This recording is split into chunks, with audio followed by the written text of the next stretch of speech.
السلام علیکم ورحمۃ اللہ وبرکاتہ۔ یہ سنیے مفتی سلمان اظہری کا بہت پیارا بیان۔ اللہ تعالیٰ کے عذاب کی بہت ساری الگ الگ شکلیں ہیں اور عذاب آنے کے انداز بھی الگ ہیں۔ عذاب کی شکلیں جو سنتے آئے کہ پتھروں کی بارش ہو جانا، آگ کا پھیل جانا، طوفان کا آ جانا، ہواؤں سے ہلاک ہونا، چہرے بندر کی شکل کے بن جانا، یہ ایک الگ شکل ہے عذاب کی۔ بعض صورتیں عذاب کی شکل میں اور الگ ہوتی ہیں، جیسے بھوک مری کا عام ہو جانا اللہ کا عذاب ہے، بیماریاں پھیل جانا، اور اس میں سے ایک الگ شکل یہ ہے کہ برکتوں کو اٹھ جانا، چہروں کی رونق کو ختم کر دیا جانا، روحانیت سلب کر لیا جانا، یہ بھی اللہ کے عذاب کی ایک شکل ہے۔ آنے کے جو انداز ہیں، عذاب دو قسم سے آتا ہے۔ کبھی انڈیویجول تنہا تنہا کوئی آدمی عذاب میں مبتلا ہو جائے، اور کبھی اجتماعی عذاب، پوری قوم عذاب میں مبتلا ہو جائے۔ دو طریقے ہیں۔ عذاب کی شکلیں بھی میں نے بتائی، اور عذاب کے آنے کے انداز دو قسم کے ہیں۔ مخصوص لوگ عذاب میں مبتلا ہو جائیں، یہ بھی ہو سکتا ہے، اور کبھی اجتماعی طور پر بڑی جماعت عذاب میں مبتلا ہو جائے، یہ بھی ہو سکتا ہے۔ مخصوص لوگ جو عذاب میں مبتلا ہوتے ہیں ان کے اپنے افعال ہو سکتے ہیں، لیکن اجتماعی عذاب جلدی نہیں آتا۔ اجتماعی عذاب اللہ تبارک و تعالیٰ کا فوراً اس طرح سے نہیں آتا۔ اس کی وجوہات جو بیان کی گئی ہیں کہ اجتماعی عذاب کبھی آتا ہے کسی قوم پر، تو اس کے کارن کیا ہیں، اس کے ریزنز کیا ہیں؟ تین چیزیں بتائی گئی ہیں محدثین نے اور شارحین نے۔ پوری قوم عذاب میں مبتلا ہو جاتی ہے تو تین اسباب اس کے بڑے ہیں، بڑے کارن۔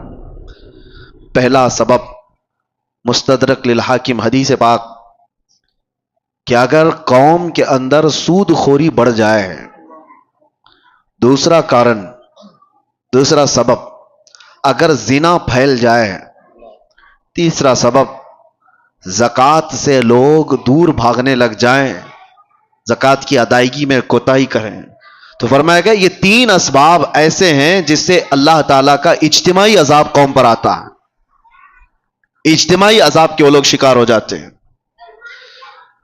یہ تین چیزیں جب جب کسی قوم میں پھیلتی ہیں تو پوری قوم عذاب میں مبتلا ہو جاتی ہے۔ آج ہم دیکھ رہے ہیں کہ اجتماعی طور پر لوگ اگرچہ پتھروں کا عذاب نہیں دیکھ رہے ہوں گے، آسمان سے آگ برسنے والا عذاب نہیں دیکھ رہے ہوں گے، زمین کے پھٹ جانے اور دھس جانے کا عذاب نہیں دیکھ رہے ہوں گے، لیکن ایک عذاب تو ہم دیکھ رہے ہیں کہ ہمارے اندر سے روحانیت غائب ہو چکی ہے۔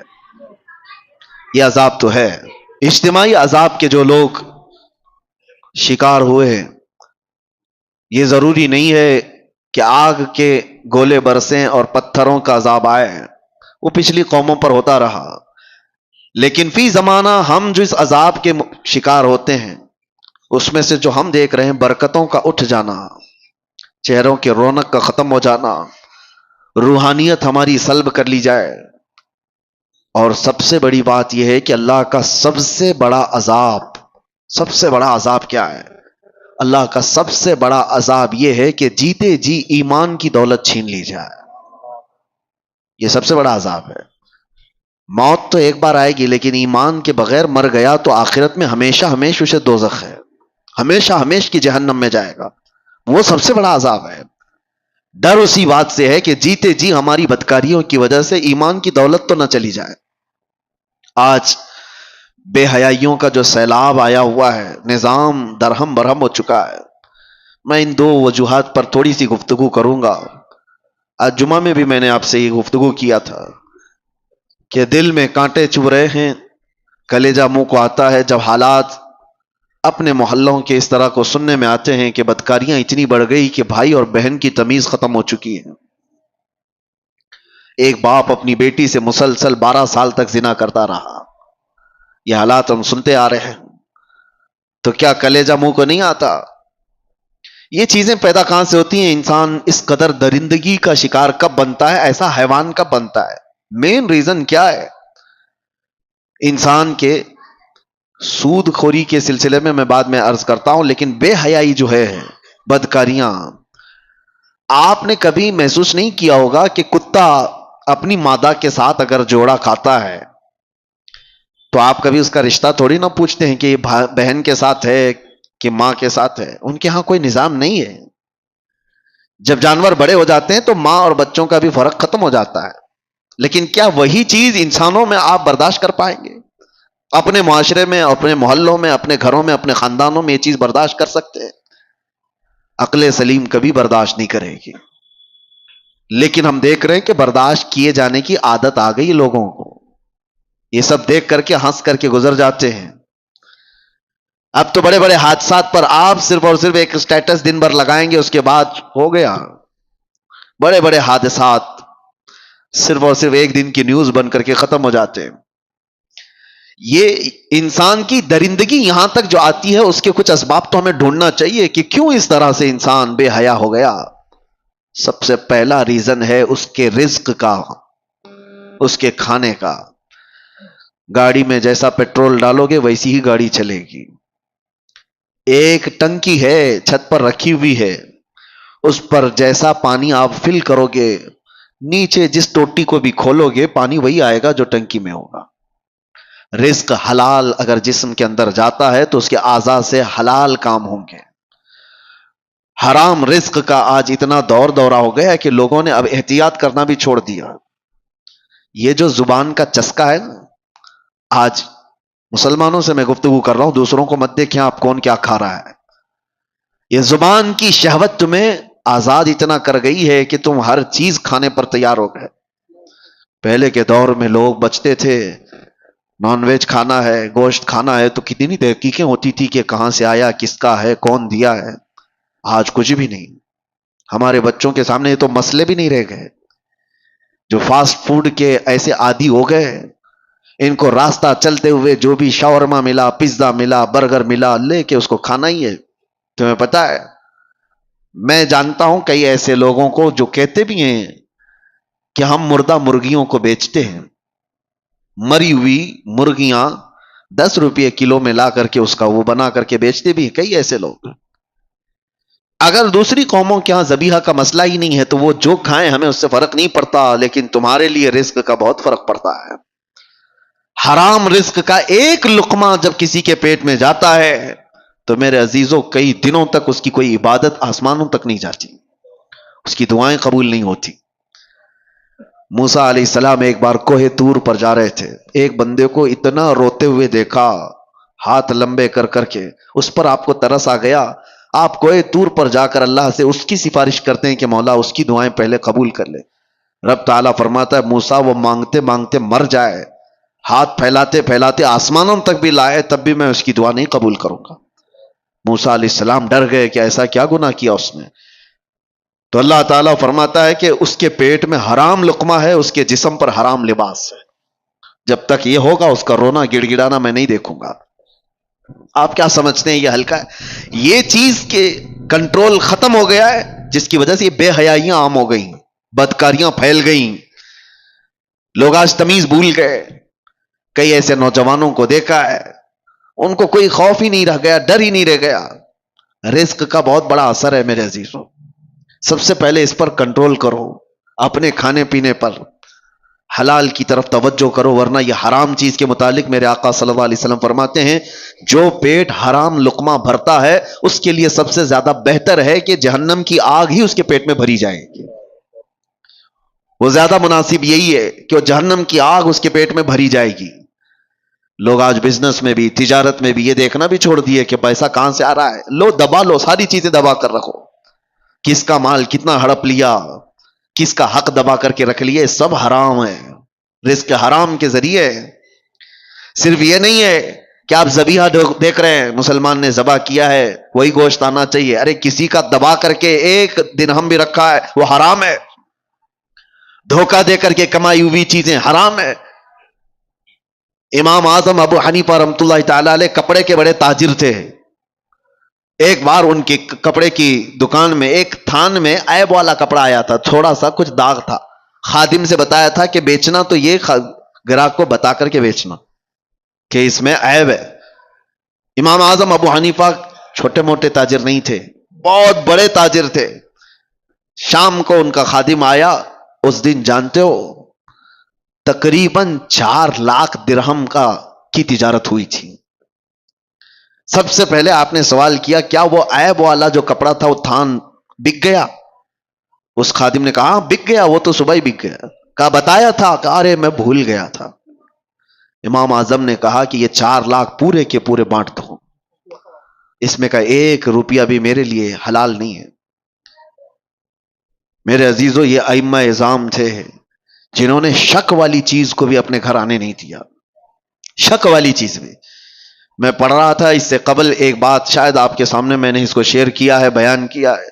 بغداد کے ایک بہت بڑے عالم دین تھے، بڑے بڑے علماء کو پڑھایا کرتے تھے. ان کی مجلس لگی ہوئی تھی، بچے باہر کھیل رہے تھے، بچوں کی گیند اڑ کر کے یہ علماء کی محفل میں آ کر گر گئی. سب بچے ڈر گئے. ظاہر سی بات ہے بچوں میں جو ادب اور تمیز ہوتی ہے نا، اس کا بھی بہت بڑا اثر ہوتا ہے. بڑوں کی مجلس میں جانے سے بچے ڈر گئے. بڑے بڑے علماء بیٹھے ہوئے، کون گیند لے کر کے آئے گا؟ ایک بچہ اس میں کہتا ہے کہ میں لے کر کے آ جاتا ہوں. وہ بغیر خوف کیے ڈرے ہوئے سارے علماء کی گردنوں پر پھلانتے ہوئے ادھر ادھر پیر رکھتے ہوئے مجلس میں آیا اور بڑی بے حرمتی سے وہ گیند لے کر کے چلا گیا. وہ جو علماء کی مجلس تھی وہ چھوٹے عام لوگ نہیں تھے، وہ اولیاء وقت تھے. انہوں نے دیکھا اس بچے کو غور سے، وہ بچہ کوئی اور نہیں، جو استاد پڑھانے کے لیے بیٹھے ہوئے تھے ان کا ہی بیٹا تھا، جو سب سے بڑے عالم دین تھے ان کا بیٹا تھا. سب کی گردنیں جھک گئیں کہ اس بڑے گھر کا بچہ ایسی کیسی حرکت کر سکتا ہے. وہ جو بزرگ تھے وہ سر جھکا لیتے ہیں، کہتے ہیں اس کا قصور نہیں. بات در حقیقت یہ ہے کہ جب ہماری شادی ہوئی اور ہم گھر آئے تو ہم 3 دن سے فاقہ میں تھے، گھر میں کھانے کو کوئی چیز نہیں تھی. میں اور میری بیوی فاقہ کر رہے تھے.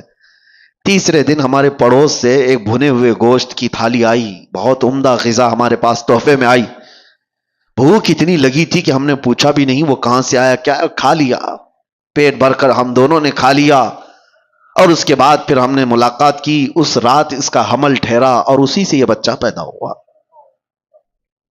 اور وہ بزرگ کہتے ہیں مجھے یہ لگتا ہے کہ وہ مشکوک کھانا تھا، یہ بھی نہیں پکا کہ حرام تھا، شک تھا، پتہ نہیں حلال ہے بھی کہ نہیں. میں نے پوچھا نہیں تھا، کھا لیا. اور مجھے لگتا ہے اس کھانے کا، اس رزق کا اثر ہے کہ بچہ میرا بے ادب پیدا ہوا ہے. نسلوں پر بھی اس کا فرق پڑتا ہے. وہ اولاد جو آج بہن اور ماں میں فرق نہیں محسوس کر پا رہی ہے، تو آپ سوچو کہ کہیں یہ حلال ہے کہ نہیں ہے. یہ بچے حلال طریقے سے پیدا ہوئے ہیں کہ نہیں پیدا ہوئے. جو حلال نسل ہوتی ہے اس کے اندر ادب و تمیز لحاظ ہوا کرتا ہے. بچوں کو پہلے ایسی پرکھا جاتا تھا، خاندان کون سا ہے یہ بھی بچوں کے اخلاق و آداب سے سمجھ میں آتا تھا، بچوں کے بولنے کے انداز سے سمجھ میں آتا تھا کہ خاندانی ہے یا نہیں ہے. آج وہ ساری چیزیں ختم ہو گئی، سارے کے سارے ویسے ہی ہیں. بات کرو تو گالی کے لہجے سے بات کرو. چھوٹے چھوٹے سے بچوں کو سنا ہے کہ ماں بہنوں کی گالیاں دیتے ہیں. یہ کہاں سے ان کے اندر یہ چیزیں آئیں؟ ماں باپ سے میں کہتا ہوں آپ بھی اپنے رزق کا تھوڑا احتساب کرو، جائزہ لو کہ حلال طریقے سے کھا کر بچے پیدا کیے یا پھر اسی طرح حرام رزق پر. اور اگر حرام رزق سے ہی یہ نسل آئی ہے تو ہمارے لیے بڑا چیلنج ہے، بہت بڑا چیلنج ہے. یہاں جہاں سے ان برائیوں کی شروعات ہو رہی ہے وہاں جا کر کے ہمیں اصلاح کی ضرورت ہے. اس لیے میں یہ گفتگو کر رہا ہوں. بگڑے ہوئے ماحول کو ہم نصیحتوں سے سنبھال تو سکتے ہیں تھوڑی دیر کے لیے، لیکن جہاں سے لیکیج ہے وہاں تو روکنے کی ضرورت ہے. کہاں سے یہ لیکیج ہے، کہاں سے یہ چیزیں چل رہی ہیں؟ رزق سب سے پہلے جسم کے اندر بے حیائی پیدا کرنے والی سب سے بڑی چیز اس کا رزق ہے. زبان جو لذتوں کی شکار ہے یہ شہوت ہے، کبھی اس کو آپ سیراب نہیں کر سکتے. زبان جب کسی کی آزاد ہو جائے کھانے پینے میں تو سمجھ لو کہ اس کا شرمگاہ پر بھی کنٹرول ختم ہو جاتا ہے، اس کی اپنے شرمگاہ پر بھی اس کی حفاظت نہیں ہو پاتی. سب سے پہلے اپنے رزق پر کنٹرول رکھو، یہاں سے سارے معاملات بگڑتے ہیں. اور دوسری چیز بے حیائی کا سیلاب جو آیا، ایک تو رزق ہے، دوسرا مسئلہ ہے کہ زنا کے قریب لے جانے والے اسباب کیا ہیں. بندہ جو ہے، ایک فطری سی بات ہے کہ ہر مرد کو عورت کی طرف کھچاؤ رکھا گیا ہے، پیدائشی ہے. عورت کو مرد کی طرف کھچاؤ رکھا گیا، یہ پیدائشی ہے، فطرت ہے، سب انسانوں میں یہ چیز موجود ہے. لیکن اس فطرت سے بھی بڑھ کر کے آدمی کب آتا ہے؟ اپنی ماں سے اگر کوئی بدکاری کر لے، بہن سے کر لے، بیٹی سے کر لے، تو یہ فطرت سے بھی بڑھ کر کے آدمی نے کر لیا، انسانیت بھی بھلا دیا. یہ کب ہوتا ہے؟ جب زنا کو آدمی ہلکے میں محسوس کرنے لگ جائے کہ یہ کوئی چیز ہی نہیں ہے، کامن ہے، تو پھر اس کے سامنے ماں، بیٹی، بہن بھی کوئی چیز ہی نہیں رہتی، سب چیزیں کامن ہو جاتی ہیں، نارمل ہو جاتی ہیں. یہاں پر آ کر روک کہاں لگانی چاہیے؟ اپنی آنکھوں کی حفاظت کرو. تمہاری آنکھیں جتنی آوارہ ہوں گی اتنا تمہارا جسم بدماش ہوتا چلا جائے گا. ساری بے حیائی، سب کچھ یہ آنکھوں سے شروعات ہوتی ہے. اسی لیے قرآن پاک نے مومنوں کو سب سے پہلے کس چیز پر روکا؟ رب تعالیٰ فرماتا ہے وَقُلْ لِلْمُؤْمِنِينَ يَغُضُّوا مِنْ أَبْصَارِهِمْ، اے محبوب، اے میرے رسول، ایمان والوں سے کہیں کہ وہ اپنی نظریں نیچی رکھیں. وَقُلْ لِلْمُؤْمِنَاتِ يَغْضُضْنَ مِنْ أَبْصَارِهِنَّ، اور عورتوں کو تھوڑا سا زیادہ حکم دیا گیا ہے. مردوں کو اپنی نظریں نیچی رکھنے کا، اور عورتوں کو تھوڑا اور زیادہ حکم کیا ہے؟ اے رسول، اے محبوب، آپ عورتوں سے، ایمان والی عورتوں سے کہیں کہ وہ اپنی نظریں نیچی رکھیں. دوسرا آگے کا حکم کیا ہے؟ وَلَا يُبْدِينَ زِينَتَهُنَّ، اپنی زینت کو دوسروں کے سامنے ظاہر نہ کریں. جانتے ہیں آپ، عورت کو نرم لہجے میں بات کرنا بھی جائز نہیں. آپ سوچ رہے ہوں گے تعجب ہے یہ، اسلام تو سکھاتا ہے نرم لہجے میں بات کرنا. یہ اخلاق میں سے ہے کہ نہیں؟ اچھے نرم لہجے میں بات کرو کسی سے. لیکن عورت کو کہا گیا ہے نرم لہجے میں بات کرنا، وہاں تو شیطان آ جائے گا. مرد تو چاہتا ہی ہے کہ اس کی نرم گفتگو سنے. مرد کو شہوت اسی وقت بڑھتی ہے جب عورت کی وہ نسوانی آواز سنتا ہے، اس میں شہوت چھپی ہوئی ہے. عورت کو کہا گیا ہے کہ وہ نرم لہجے میں بات نہ کرے. عورتوں کو اس کا حکم کیوں دیا گیا؟ ہاں، کسی بھی اجنبی مرد سے عورت کو بات کرنے کی نوبت آ گئی تو وہ کڑک لہجے میں بات کرے، سخت لہجے میں ہی بات کرے، تاکہ وہ مرد تمہاری طرف یہ نہ سمجھے کہ یہ اشارے دے رہی ہے. نرم بات کرتے ہوئے مردوں کو تو یہی گمان ہونے لگ جاتا ہے کہ یہ مجھے راستہ دے رہی ہے، اشارہ دے رہی ہے. کڑک لہجے میں عورت بات کرے تاکہ اس کے وہم و گمان میں بھی بات نہ آئے. عورتوں کو یہ حکم دیا گیا کہ وہ اپنی زینت کا اظہار نہ کرے. زینت کا اظہار کس کو کہتے ہیں؟ یہ تو آج بولنا ہی مشکل ہو گیا ہے. اللہ کے نبی صلی اللہ تعالی علیہ وسلم نے ارشاد فرمایا اپنے صحابہ سے کہ ایک وقت ایسا آئے گا تم دیکھو گے عورتیں کپڑا پہن کر کے بھی ننگی ہوا کریں گی. حضور پاک صلی اللہ علیہ وسلم نے فرمایا ان پر اللہ کی لعنت اور سارے فرشتوں کی لعنت. میرے آقا فرماتے ہیں وہ کون سی عورتیں ہیں؟ تنگ و تاریک لباس پہننے والی، چست لباس پہننے والی، چپکا ہوا بدن سے جس سے اس کے سارے اعضاء ظاہر ہوتے ہوں، ایسا لباس پہننے والی. ان کے تو برقعے ہی کیسے ہو گئے؟ اب وہ تو زینت کے لیے ہو گئے. پہلے تو سنا جاتا تھا کہ نقاب جو ہوتا ہے، وہ حجاب جو ہوتا ہے عورت کو چھپانے کے لیے ہوتا ہے. اب تو حجاب اور نقاب ساری چیزیں دکھانے کے لیے ہوتی ہیں، اس میں بھی زینت کا اظہار ہے. حکم یہ تھا کہ باہر سے اگر کسی کی نظر پڑ جائے تو مرد یہ پہچاننے سے عاجز ہو جائے کہ یہ جوان عورت ہے کہ بوڑھی عورت ہے، اسے یہ پہچاننے کی تمیز بھی نہ رہے. اس طرح سے وہ عورت کو حجاب کا حکم تھا. لیکن عورتیں آج کپڑا پہن کے بھی ننگی ہیں. یہ زنا کے عام ہونے کے اسباب ہیں. جب اس طرح کی حرکتیں ہوں گی تو گھر محفوظ نہیں رہیں گے، کسی کے گھر محفوظ نہیں رہیں گے. نوجوانوں سے ہم تاکید تو کر سکتے ہیں کہ بیٹا آپ اپنی نظریں نیچی رکھو، اپنی حیا کا قتل مت کرو. ہم آپ سے یہ کہہ تو سکتے ہیں کہ آپ اپنے آپ کو کنٹرول میں رکھو. لیکن ان عورتوں کا کیا جو خود ہی ننگی باہر آ جائیں؟ ایک نوجوان کہاں تک اپنے آپ کو سنبھالے گا، کہاں تک برداشت کرے گا؟ کیا اس میں ان عورتوں نے بڑا کردار نہیں ادا کیا ہے کہ بے حیائی کو پھیلانے میں، بچوں کے اخلاق کو بگاڑنے میں ان عورتوں کا کردار نہیں ہے؟ بہت بڑا کردار ہے. ہم دنیا بھر کی عورتوں کو کچھ کہنے جائیں تو ہمیں اب ٹون مارا جائے گا کہ عورتوں کے حقوق کا قاتل ہے، یہ عورتوں کی آزادی کے خلاف ہے یہ مولانا لوگ. دیکھو پورے جھنڈ کے جھنڈ حملہ کرنے لگ جاتی ہیں عورتیں. کوئی ایک بھی اگر ان کے لباس پر بات کرے تو ان کو ایسا لگتا ہے کہ سب کے سب حملہ آور ہو جائیں گی. عورتوں پر ہی بولتے ہو, مردوں کو نہیں بولتے. اسلام وہ ہے جو پہلے مردوں کی آنکھوں پہ پابندی لگایا ہے, لیکن اس کا مطلب یہ نہیں ہے کہ سارے مرد اپنی آنکھیں نیچے رکھ کر کے ہی جائیں گے اور آپ اپنا جسم کھلا رکھ کر کے ہی کہو. تو ان عورتوں سے میں کہتا ہوں جن کو ہمارے جملے برے لگتے ہیں, میاں قانون بھی ہے, پولیس بھی ہے, ڈپارٹمنٹ بھی ہے, سب کچھ تو ہے گورنمنٹ کے اندر, حکومت کے اندر. تو پھر اپنا سونا چاندی تجوری میں کیوں رکھتے ہو؟ چوکھٹ پہ رکھا کرو.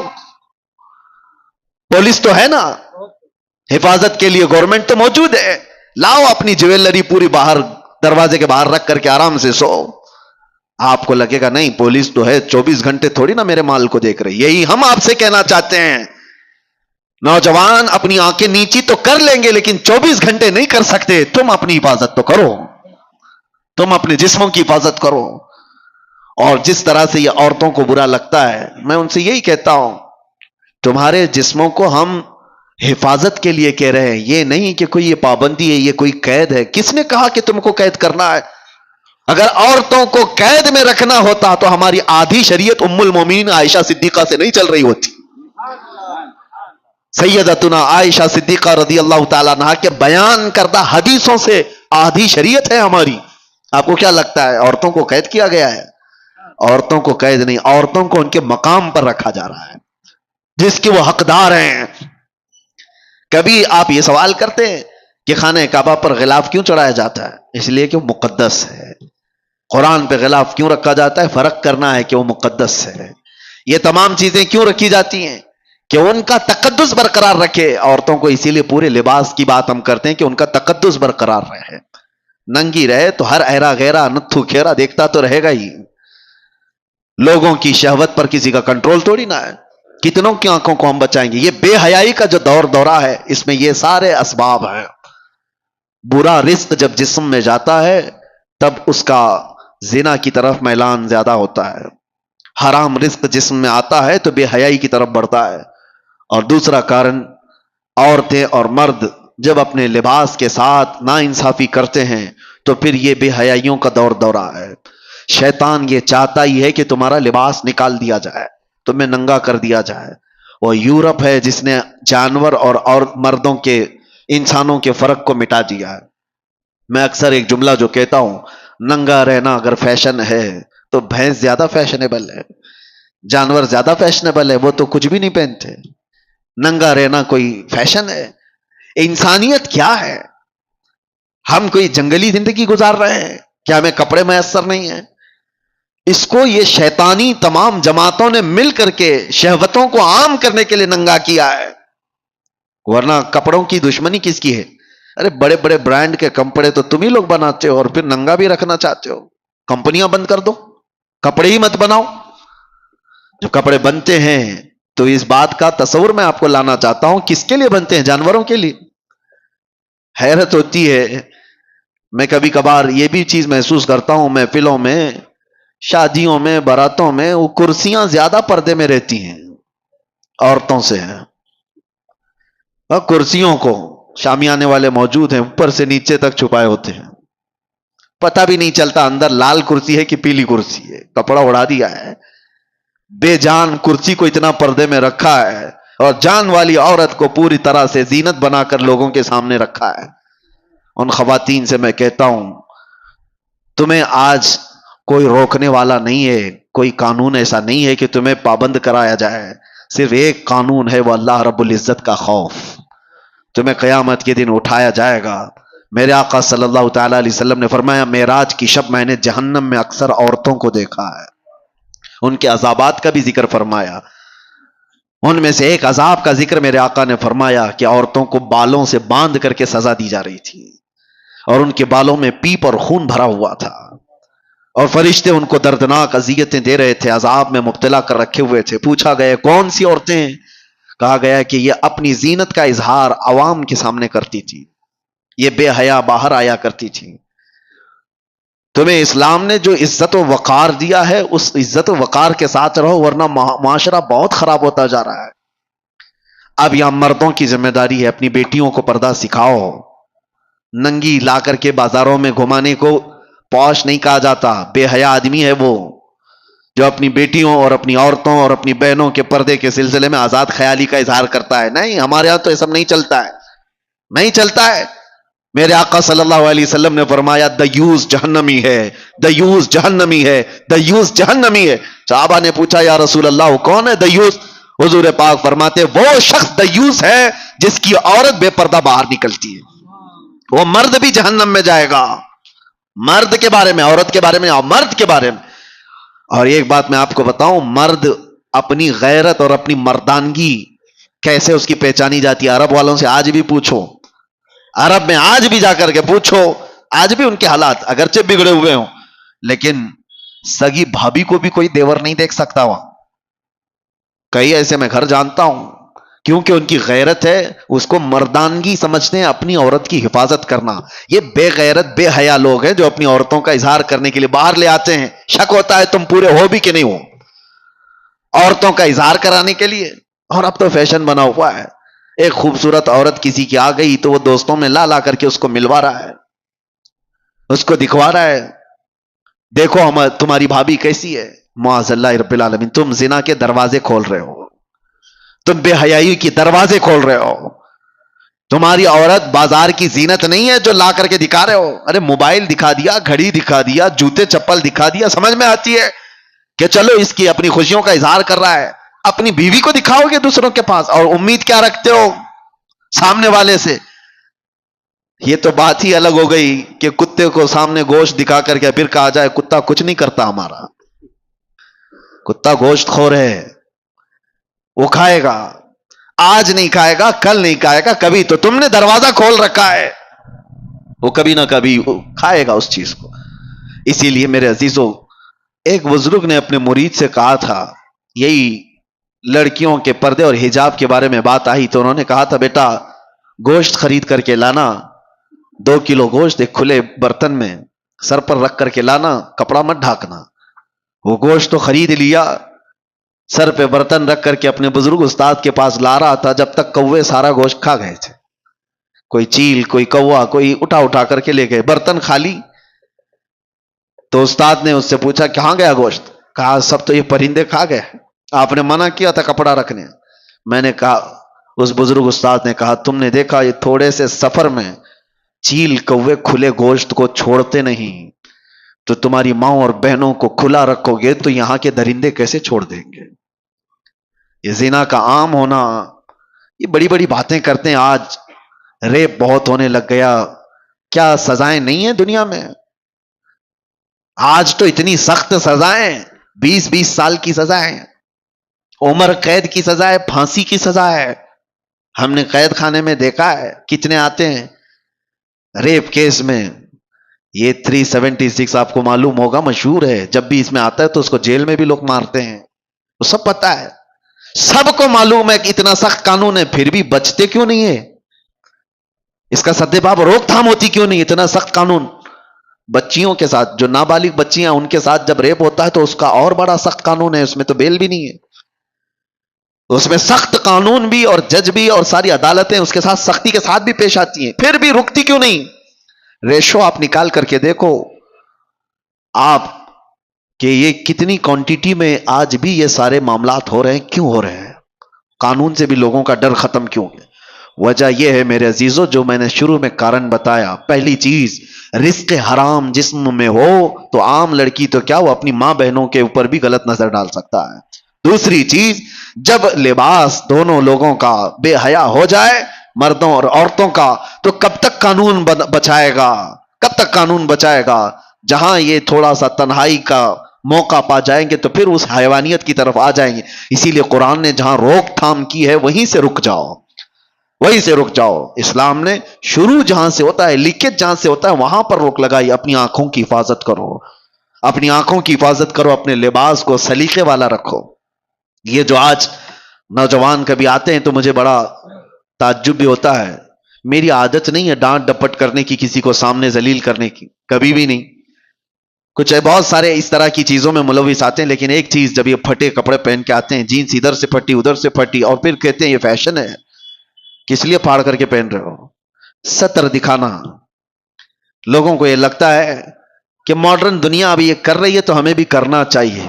اے نوجوان، کاش ایک بار تو کسی عالم سے پوچھا ہوتا میرے رسول اللہ کا لباس کیا تھا۔ تو دنیا داروں کو دیکھا وہ پھٹے ہوئے کپڑے پہن رہے تو تم بھی پہننے لگ گئے، وہ اپنا سطر دکھانے پر آئے تو تم بھی سطر دکھانے پر آ گئے۔ کون سی لائف جینے پر آ گئے، کون سی زندگی گزارنے پر آ گئے؟ تیسری ایک وجہ اور بتا دوں، بزرگوں نے فرمایا ہے کہ جب بندہ زیادہ گانے سنتا ہے تو اس سے زنا کے قریب جاتا ہے۔ یہ جتنے نغمات گانے سننے کی جس کو عادت ہے، اس کے جسم کے اندر بے حیائی کا زیادہ رجحان ہوتا ہے۔ اور ایک بزرگ نے فرمایا کہ دنیاوی محبت کے گانے انسان کے دل میں نفاق پیدا کرتے ہیں، منافق بناتے ہیں۔ منافق سمجھتے ہو؟ منافق وہ آدمی جو دکھنے میں مسلمان ہے، اندر سے کافر ہے، اندر سے کافر ہے۔ تو یہ تمام چیزوں سے اپنے آپ کو روک لو، شاید معاشرے کے اندر ایک انقلاب آ جائے۔ اللہ کے نبی صلی اللہ علیہ وسلم کو گواہ بنا کر کے اپنے آپ کو ہی کہو کہ آج سے میں یہ چیزیں نہیں سنوں گا۔ ارے روزانہ ہو سکے تو اللہ کا کلام ایک سورہ سن کر کے تو سو، دیکھو جسم کے اندر کتنا اثر پیدا کرتا ہے۔ تمہارے پاس ہاتھوں میں موبائل ہے، ایئر فون لگے ہوئے رہتے ہیں، گھنٹوں کیا کیا چیزیں سن رہے ہوتے ہیں، ریلز دیکھ رہے ہوتے ہیں۔ کاش ایک بار سونے سے پہلے بستر میں سورہ ملک سن کر کے سوتے، تبارک سن کر کے سوتے۔ میرے آقا صلی اللہ تعالی علیہ وسلم کی حدیثیں ہیں، وہ بندہ جب مر جاتا ہے، قبر میں جاتا ہے، تو یہ سورہ ملک اللہ کے پاس جاتی ہے اور جا کر کے رب تبارک و تعالیٰ سے جھگڑا کرتی ہے۔ یہ لفظ آیا ہے، بحث کرتی ہے کہ اے اللہ، یہ روزانہ مجھ کو تلاوت کرنے والا بندہ آج دنیا سے گیا ہے، اس کی بخشش کر دے، اسے معاف کر دے۔ جب تک رب تبارک و تعالیٰ معاف کرنے کا حکم نہیں کرتا تب تک وہ نہیں آتی۔ اللہ تبارک و تعالیٰ سے اس چیز کا مباحثہ کر رہی ہے، اس کے بعد پھر رب تبارک و تعالیٰ فرماتا ہے جا تیری سفارش پر میں اسے معاف کر دیا۔ تو حضور فرماتے ہیں سورہ ملک جنت میں جاتی ہے اللہ کا حکم پا کر کہ اللہ مجھے اجازت دے جنت میں جاتی، جنت میں جا کر کے وہاں سے تکیا بچھونا اور لے کر کے آتی ہے خوشبوئیں، اور قبر میں آتی ہے اور آ کر کے اس میت سے کہتی ہے تجھے تھوڑی دیر ہو گئی، میں جنت سے یہ سارا سامان لے کر کے آ گئی۔ کون ہے ہمارا رفیق، کون ہے ہمارا دوست جو قبر میں جانے کے بعد، یہ وہ بے حیائیوں کے گانے جن کو گانے کے بعد آدمی کافر بھی ہو جاتا ہے اور زنا کی طرف چلا جاتا ہے۔ کیا کر لو گے؟ یہ ساری چیزیں سن کر کے ہوتا کیا ہے، سوائے دماغ میں ٹینشن کے اور کچھ نہیں بھرتا۔ اور جب دنیا کی فکریں زیادہ ستائیں تو لوگ سمجھتے ہیں ایک کوئی گانا سن لیں، کوئی ایسا نغمہ سن لیں، سیڈ پوزیشن پہ آئے ہوئے ہیں، تمہارا سیڈ بڑھتا چلا جائے گا، غم بڑھتا چلا جائے گا۔ ایک علاج بتاتا ہوں، بہت زیادہ ٹینشن اور بہت زیادہ ڈپریشن کے شکار ہو جاؤ تو میرے مصطفیٰ کو یاد کرو، پھر تنہائی میں بیٹھ کر حضور پاک کی شان میں کوئی اچھی نعت سن لو، پھر اس کے بعد دیکھنا کہ تمہارے قلب کا علاج ہوتا ہے کہ نہیں ہوتا، تمہارے دل کو سکون و اطمینان آتا ہے یا نہیں۔ میں نے محسوس کیا ہے میرے عزیزوں، آنکھیں برس پڑتی ہیں حضور کو یاد کر کے۔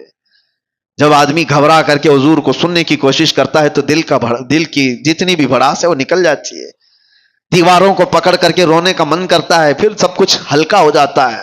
بعد میں اسے لگتا ہے، اسی کو اعلیٰ حضرت نے کیا فرمایا تھا، ان کے نثار کوئی کیسے ہی رنج میں ہو، جب یاد آ گئے ہیں سب غم بھلا دیے، ان کی مہک نے دل کے غنچے کھلا دیے ہیں، جس راہ چل دیے ہیں کوچے بسا دیے ہیں۔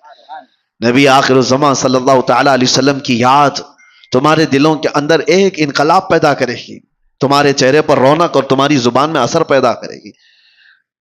اور آخری بات کی طرف میں آتا ہوں، ان بے حیائیوں اور برائیوں سے اپنے آپ کو بچانے کا ایک مضبوط اسلحہ دے کے جاتا ہوں، مضبوط ہتھیار۔ کیسے روکو گے؟ آنکھیں بچتی نہیں ہیں، زبان رکتی نہیں ہے، بے حیائی کی طرف زیادہ چلے جاتے ہیں۔ کوئی چیز تو ہونی چاہیے۔ لوگ آج شارٹ کٹ علاج زیادہ چاہتے ہیں۔ ہاں، کئی لوگوں نے مجھ سے یہ کہا کہ آپ پہلے کافی موٹے تازے دکھتے تھے، ابھی دبلے اتنے کیسے ہو گئے ہو؟ میاں بہت محنت کیا ہے، ایسا نہیں ہے کہ کچھ کسی سزا کی وجہ سے جسم گل گیا ہے۔ دن میں 8-8 کلومیٹر چلتا تھا، محنت کیا۔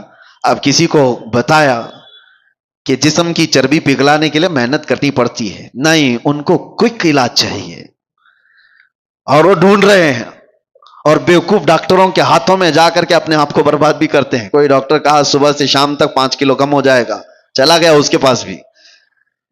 یہ جو فطرت ہے نا, کوئک علاج چاہیے. نہیں میرے عزیزو, دنیا میں کوئی بھی اتنی آسانی سے چیز نہیں ملتی, اور جو مل جاتی ہے پھر وہ ڈپلیکیٹ ہو سکتی ہے. ہاں ایک ہی چیز ہے کوئک علاج, وہ صرف اور صرف رب العالمین کا سجدہ ہے, بہت تیزی سے جو اثر لاتا ہے. اس کے علاوہ آپ دنیا میں کسی بھی چیز کو بغیر محنت کے حاصل نہیں کر پاؤ گے. میں جو بات عرض کر رہا ہوں, کوئی ہتھیار, کوئی اسلحہ ایسا جو ان بے حیائیوں پر کنٹرول کرنا مجھے سکھا دے.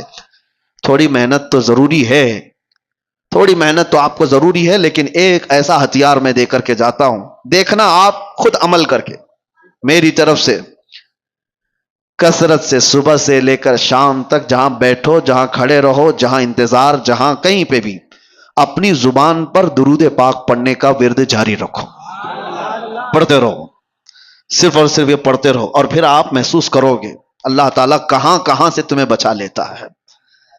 یہ میرا چیلنج ہے آپ کو, میں کہتا ہوں اگر آپ کی غیر توجہی کی وجہ سے, آپ کی معلومات کے بغیر آپ کے سامنے حرام رزق آ بھی گیا, آپ کو پتہ ہی نہیں, تمہارے ہاتھوں میں کپ کپی پیدا ہو جائے گی, تمہارے منہ میں متلی آنے لگ جائے گی, تم کھا نہیں پاؤ گے. یہ اللہ کا نظام ہے, اللہ تعالیٰ غیب سے تمہاری حفاظت کر دے گا. اس لیے کہ وہ غیرت مند خدا ہے, غیرت مند رسول ہے. رب تبارک و تعالیٰ ان زبانوں کی حفاظت کیسے نہیں کرے گا جو اللہ کے ذکر کے لیے کھل رہی ہیں اور اس کے حبیب پر درود کے لیے کھل رہے ہیں. کثرت سے آپ درود پڑھنے کی عادت ڈال لو.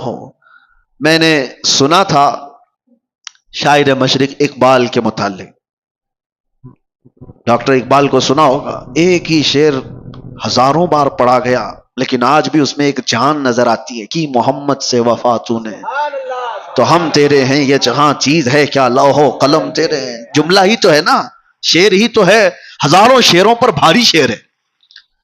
اقبال نے ایک دو شعر نہیں لکھے, ہزاروں شعر لکھے, لیکن اتنا اثر ہے کہ ہر مجمع میں, اور ایک بار نہیں 1000 بار پڑھو, اثر آج بھی دیتا ہے کہ نہیں دیتا. اقبال کے ان اشعار میں اثر کیسے اتنا, تو اقبال نے کہا تھا میں نے 1.25 کروڑ مرتبہ درود پاک پڑھا ہے,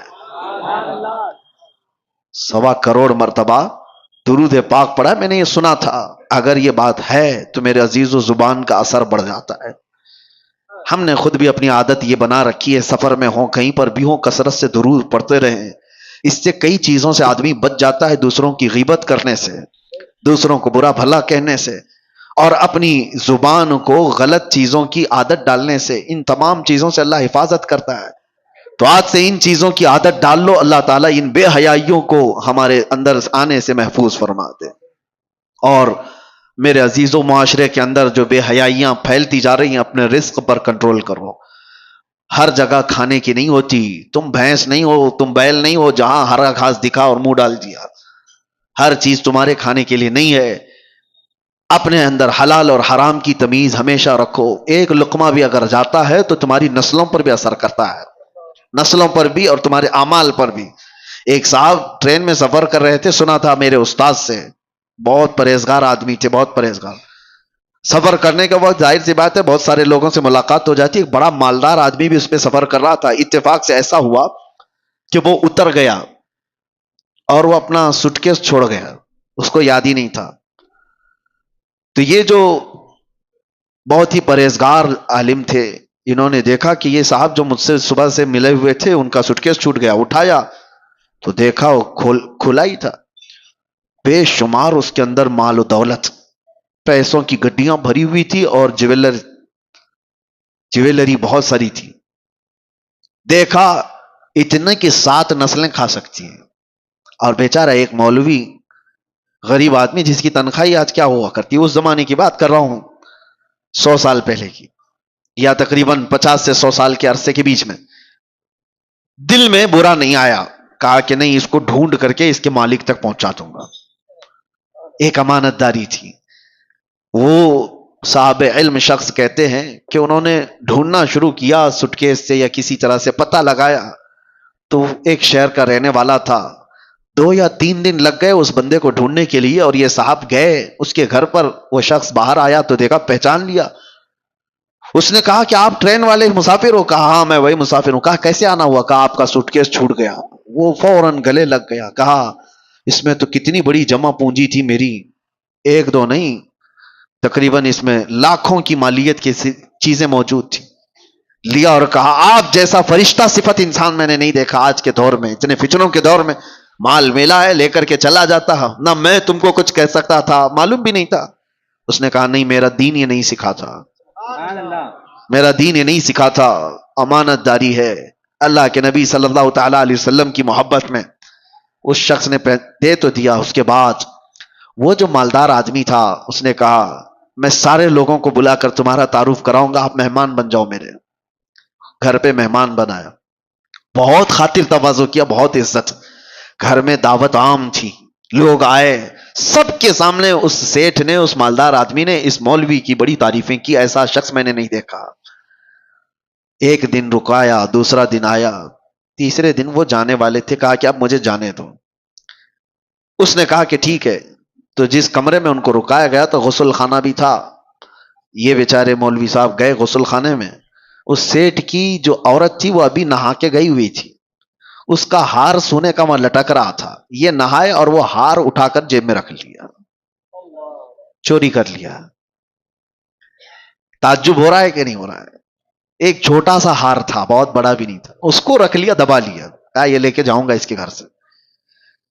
اور پھر وہاں سے نکلنے کا وقت آیا تو اتفاق سے اس سیٹ کی عورت جو ہے اس کو یاد آیا غسل خانے میں اپنا ہار چھوڑ کر کے آئی. آ کر دیکھتی ہے تو ہے ہی نہیں ہار. تلاش ادھر ادھر. وہ گھبرا ہی. کہا کہ میرا بہت قیمتی ہار ہے، میری ماں کا دیا ہوا، کہاں چلا گیا؟ اور میرے بعد یہ مولوی صاحب ہی گئے تھے نہانے کے لیے، اور کون گیا ہے؟ وہ اپنے شوہر سے آ کر کہتی ہے میرا ہار چوری ہو گیا، اور پتہ نہیں وہ مولوی صاحب ہی گئے تھے. تو اس نے غصے میں اتنا ڈانٹا اور کہا جو اتنا بڑا سٹکیس ہمارا لا کر کے دیا ہے اس پر تو شک کر رہی ہے؟ کیسے پاسبل ہے؟ ممکن نہیں ہے. اس نے رونا دھونا شروع کیا. اس کے بعد کہا کہ ٹھیک ہے. سب جگہ تلاشی لی گئی. اخیر میں وہ جب صاحب جانے والے تھے تو پھر اس سیٹھ نے کہا اپنے خادم سے دیکھو ذرا ان کی بھی تلاشی لے لو، سب کی لے لے.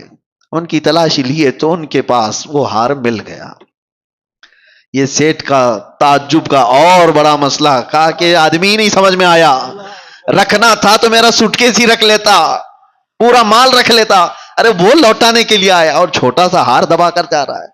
وہ رونے لگ گئے. وہ صاحب علم شخص تھے. کہا کہ پتہ نہیں کیسے مجھ سے یہ ہو گیا، کیسے ہو گیا مجھے اندازہ نہیں، لیکن یہ جو میری اب بے عزتی ہو گئی. اس کے بعد اس سے سیٹھ سے انہوں نے جو جملہ کہا وہی میرے بیان کرنے کا مقصد ہے. کہتے ہیں بات در حقیقت یہ ہے جب تک میں تیرا سٹکیس لا کر کے دیا تھا اس وقت تک میں حلال کھاتا تھا، اور 2 دن تیرے گھر میں جو مہمان نوازی ہوئی، یہاں جو کھایا، اس رزق کا اثر ہے کہ میں تیرا ہار چرا لیا. یہ تیرے گھر کے کھانے کا اثر ہے.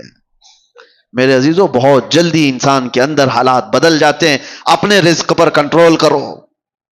اور یہ لقمے جب جاتے ہیں تو بے حیائی بھی پیدا کرتے ہیں اور گھروں کی برکتیں بھی اور نسلیں بھی خراب کرتی ہیں. اللہ تبارک و تعالیٰ کہنے سننے سے زیادہ عمل کی توفیق عطا فرمائے. رب العالمین ہم سب کو بے حیائیوں اور برائیوں سے بچنے کی توفیق عطا فرمائے. تو میرے پیارے عزیزوں یہ ویڈیو کیسے لگا ضرور کمنٹ باکس میں بتائیے گا. اللہ حافظ.